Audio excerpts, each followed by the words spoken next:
I'm Mark, and this is the Country Life with Columbus Mark, where I try to bring you a lighthearted look at life in the country. Today, you're going to see something a little different, a podcast I do with my good friend Gary Evelyn. And as we do these podcasts, I'll probably share them here with you as well. Stay tuned for this episode 59.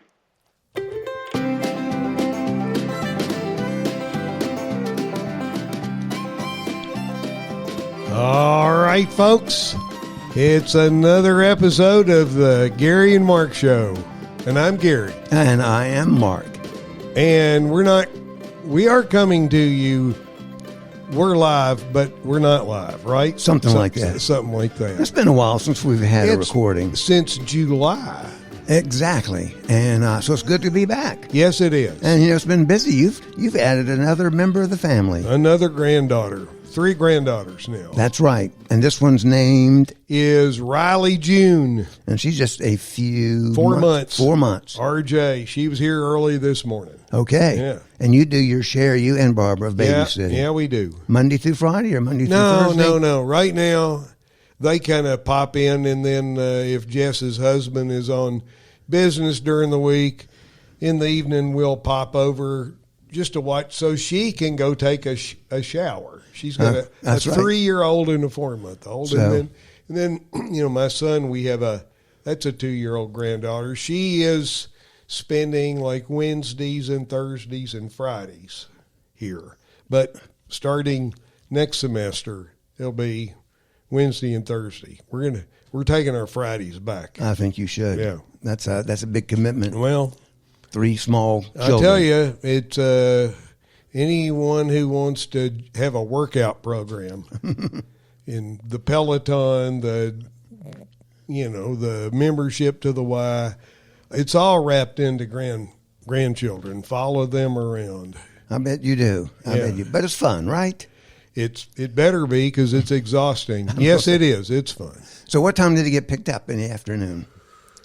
Oh, sometime between 6 and 7. That's not the afternoon. That's the evening. Yeah. Good. And then we usually have a morning, keep her busy. If it's beautiful, we go outside.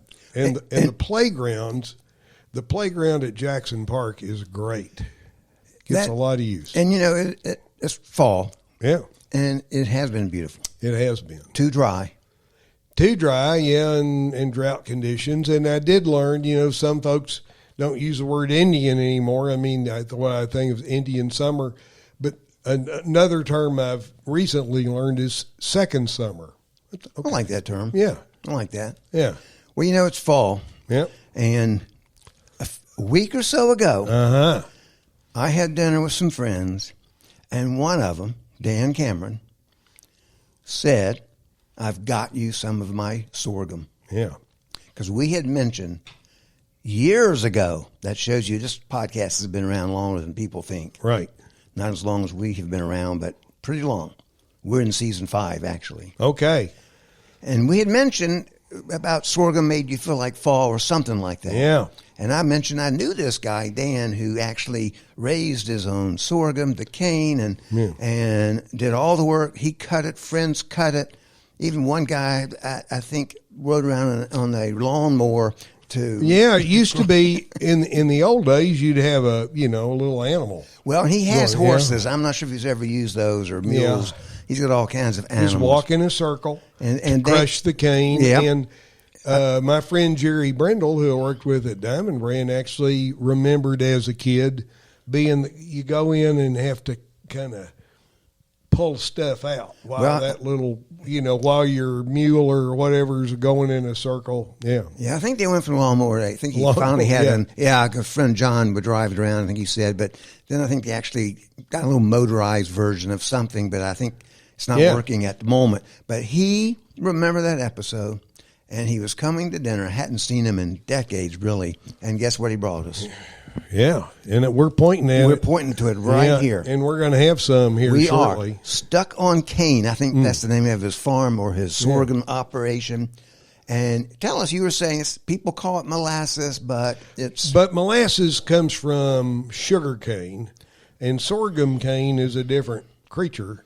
And molasses is like what the second when you're making sugar. It's like the other stuff that when you're, but sorghum cane is just, it's its own thing. And you can imagine if you'd lived around here 150 years ago, this would be your source of sugar, most likely. He mentioned something like that. This would be your sweetener. And I grew up with it more as a fall and winter thing on biscuits or on country ham. And I have some almost every day. Well, appreciate Dan Cameron for giving us this. And thank you, Dan. And because you gave us the sorghum, it prompted me to go make some biscuits, which I'm using the recipe from my friend Ronnie Lundy, who I did a short on my YouTube channel. Yep. Yeah, she's got a bookstore, Plot Hound Books in Burnsville, North Carolina. And she wrote a book about sorghum. Oh my gosh, Dan may need a copy of that. Well, I bet he will need. And the recipe is from a restaurant, a little kind of sounds like Not Fussy Diner in Paris, Kentucky. And they're both from Kentucky originally. Gary's had a cold. You can probably hear that. Yes. Okay. Wheatus Biscuits from Windy Corner. And I looked it up, and that restaurant's still flourishing. So, sorghum savor. And so plug Ronnie Lundy again, because after she wrote that book, then she wrote this book, Vittles, about, it's kind of the cooking that she grew up with in the mountains around Corbin, her grandparents. And this book, her writing, won the James Beard Award. So, and hold that book up another minute. It was not only a few years ago that I realized Vittles is spelled Victuals. Where that came from, I do not know. Yeah. Someone has made that up, I think. But Gary has made these homemade from that recipe. From Wheatus Biscuits, yeah. Are they, did you say they're buttermilk biscuits or just regular biscuits? They're made with whole buttermilk. All right, well, we're going to try some here. Okay. What do we do first, Gary? Let's see. Get some music going here. Yep. Maybe. Biscuit music? I don't know. I'm not having biscuit music going. Oh, there we go. All right, let's try some. All right. We're going to put the mics down for a second. It's going to be messy. Gary's supposed to bring some napkins. We don't have any. Two. How about two? Sounds good. We're not going to show you the whole thing here. So let's just try some, though, while we're... all right. Yeah, spoon me out a little bit. Not too much, because I don't want to get on my recorder. Ooh, look at that. Dan Cameron. I can smell the sweetness. And you said it's not super sweet. It's kind of a low note. A low kind of sweetener, he said. All right, that's good, Gary. And these are so gooey. We're going to try them with... cut them up and kind of cut them up. Mop and sop. All right, mop and sop, he says. All right. All right, Dan Cameron. Let's see how we got. Oh, Gary's still working on his. I'm going to take a bite, Gary. Oh, yeah.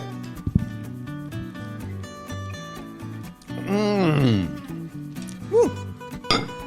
Taste that, Gary. Lick the spoon. He's licking the spoon.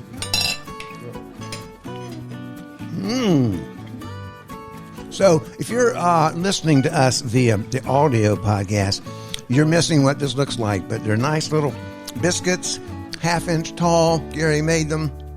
And buttermilk and this pure sorghum syrup from Dan Cameron, Eflin, North Carolina. Stuck on cane. I'll put the info, in case you're ever that way, in the description. What do you think, Gary? Oh, yeah. Said this was the source, this is the sweetener source for folks who kind of lived out here in the sticks. And it seems like now there are parts of central Tennessee and Kentucky where sorghum is still a bigger deal. I know ours, I grew up in Frankfort, Kentucky, but seems like our sorghum came from somewhere in Indiana, but it's just... Well, this is from North Carolina sorghum, right well, here. It's mighty good. All right. Well, we're going to not have people watch us eat the whole time, but we need to thank good old Dan Cameron for bringing this to us. If we can get some applause going. Yeah, boys. Thumbs Dan. up for Dan there. Mm-hmm. Add a little bit of water. We're going to take a short break. Be right back. Right. And we are back, Gary. That was good. Yeah. Thanks, Dan. Thank you, Dan. So next up, Gary's going to tell us the beginning of a story. Well, and it's true. It is true. And the reason we're doing it now is it's been about 50 years. And that's a measurable chunk of time. I didn't think about 50 years ago. No. But this is about a canoe trip Steve Blizzard and I did for the town of Harrodsburg, Kentucky, which in 1974, Harrodsburg celebrated their 200th birthday. And they were a year before Boonesboro. You know, Daniel Boone, he gets top billing, but Harrodsburg, as the first English-speaking settlement west of the Alleghenies, established in 1774. So in 1974, Steve Blizzard and I... And Steve was a counselor at He'd the been camp. a camper and a counselor at Mondamin.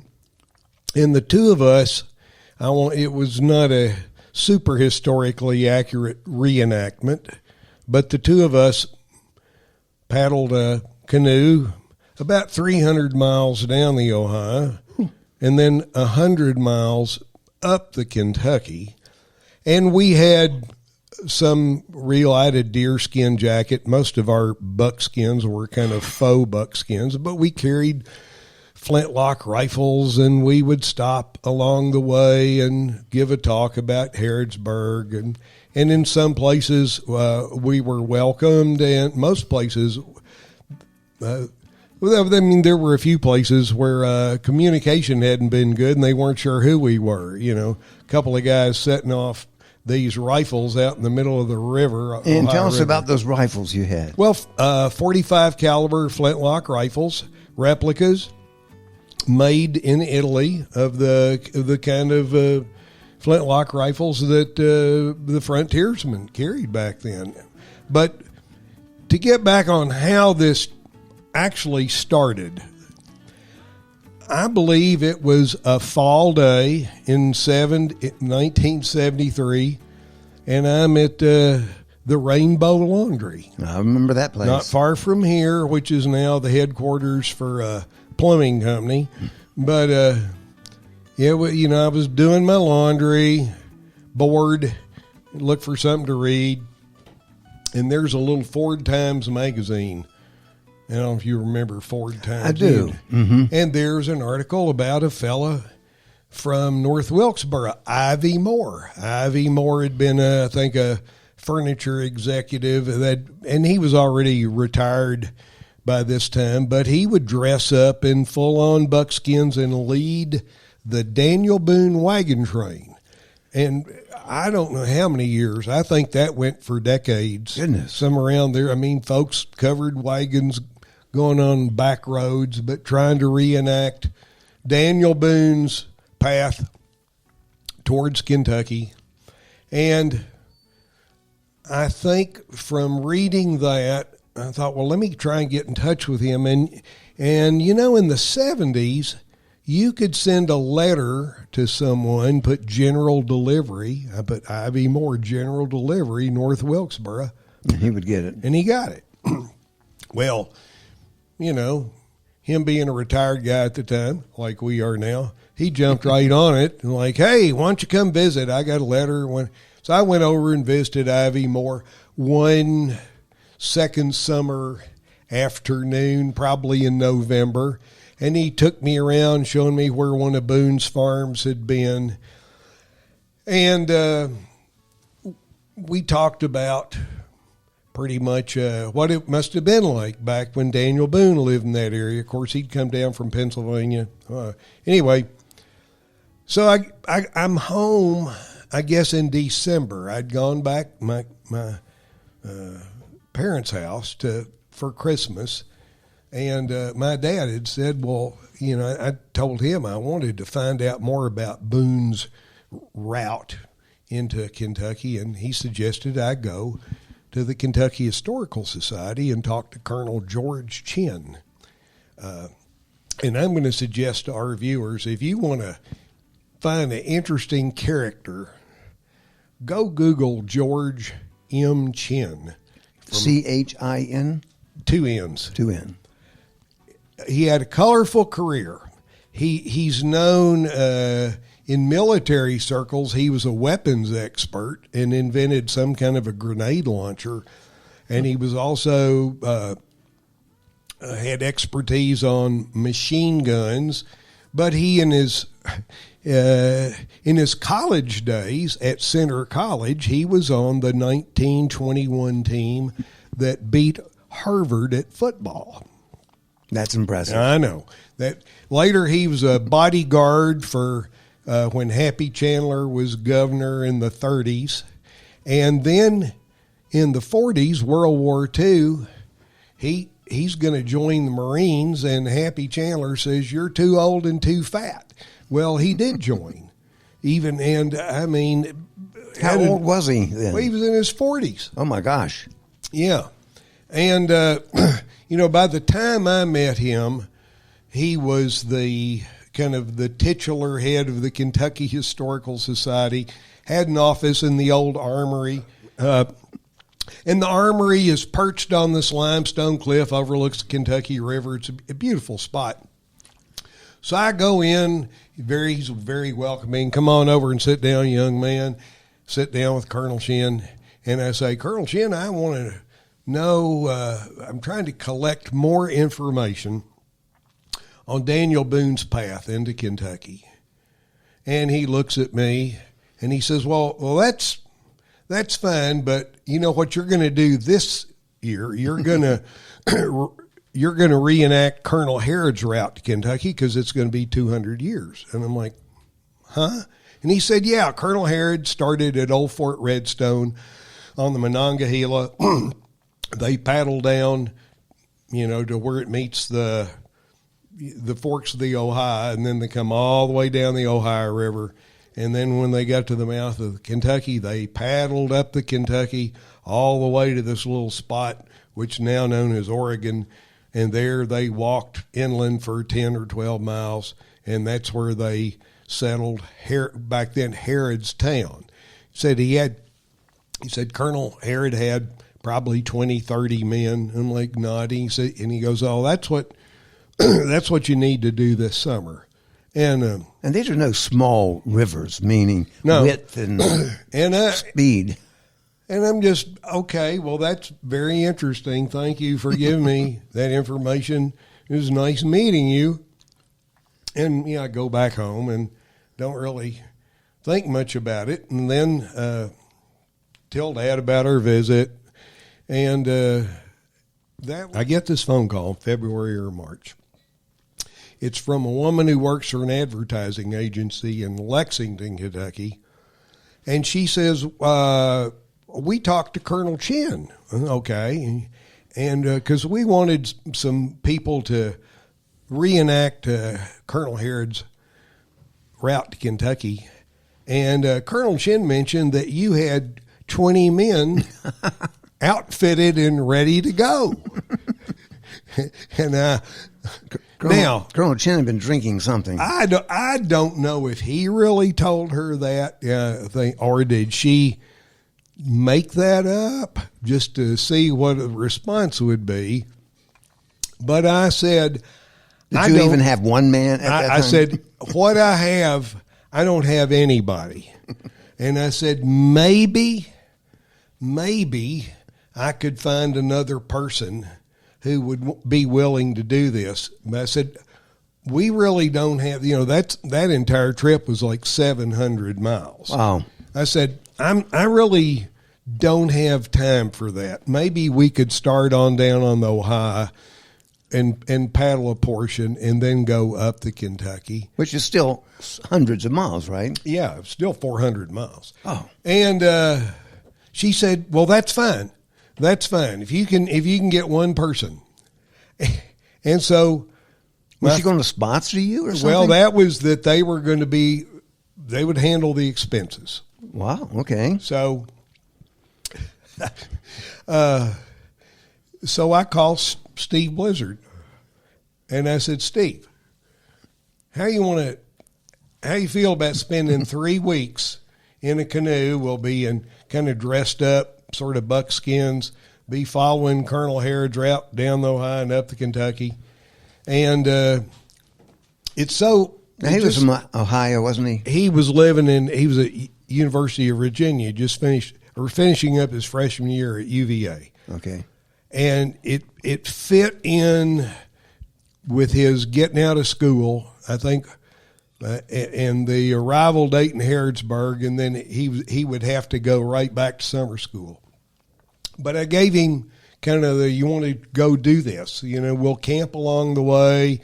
Some places, other places, there may be like events. But basically, we're sort of the inexpensive kind of advertising. Hopefully, people will be interested in a canoe heading down the river. And so he was game. He said yes. And only because he said yes, I could call back this lady from the advertising agency and say, all right, let's do it.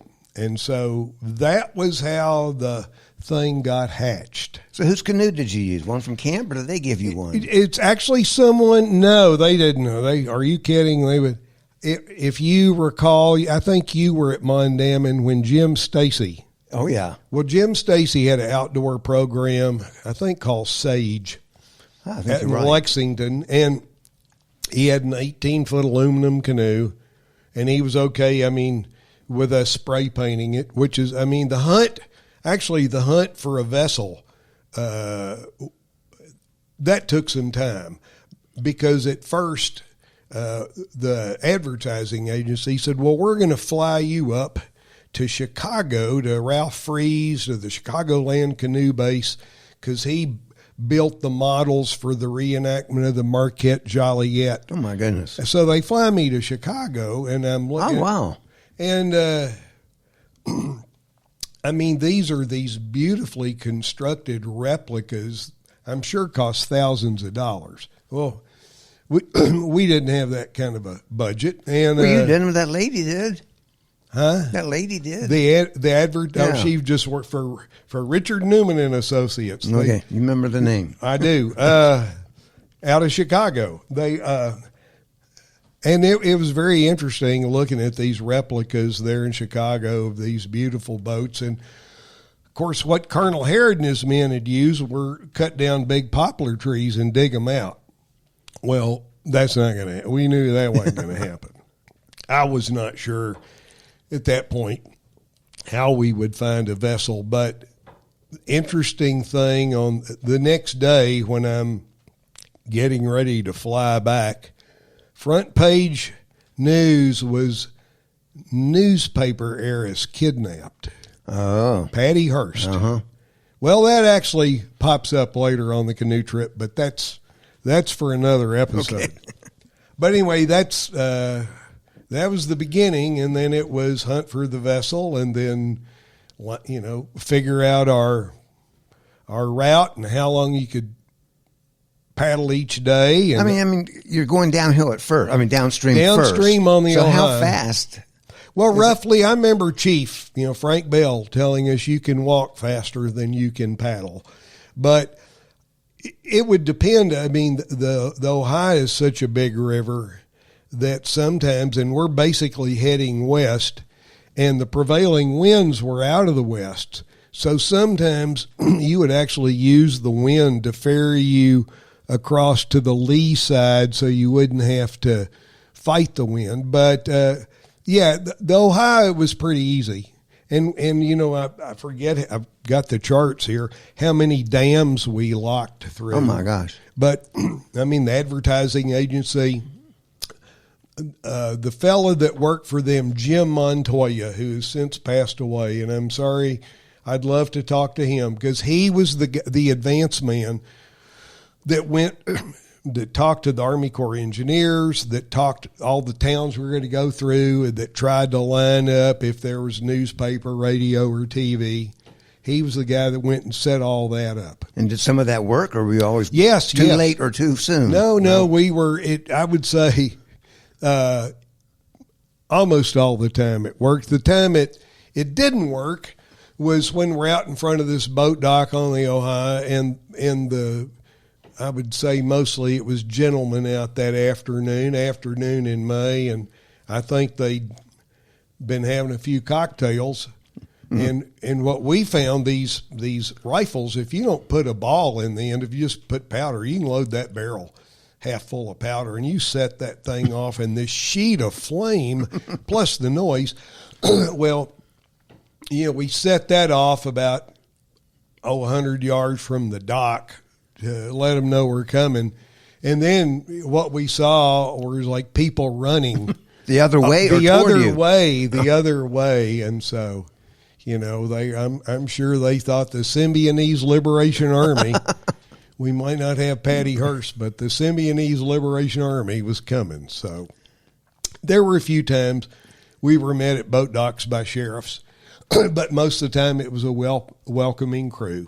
You were met by sheriffs because someone had tipped them off these shady people were coming in? Yeah, who are these? Or sometimes it would be, who are these people? Because you've not had a real bath in several days, and you're wearing buckskins, and you got a painted canoe, and you're carrying 45 caliber. Yeah, and learning how, river traffic, river barges, they are just immense compared to an 18-foot aluminum canoe. Oh, yeah. But you get in the wake of one of those, and as long as you're at a perfectly 45-degree angle, you could ride those waves. And you were sleeping out at night, camping out at night? A lot of nights we slept out, and then some nights people, our first night, it was a couple just lived on the Ohio side of the river, and we slept in their woods and cooked our little meal on their porch. Yeah, I had my Savaya stove. I think you still have that stove, don't you? Yeah, I do. Does it still work? Oh yeah.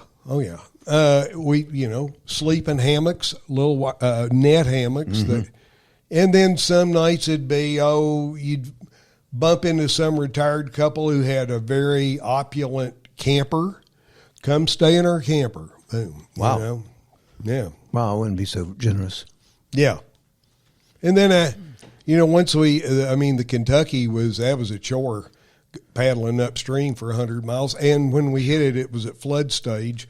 But by the time we were 60 miles up, that's about my hometown of Frankfort.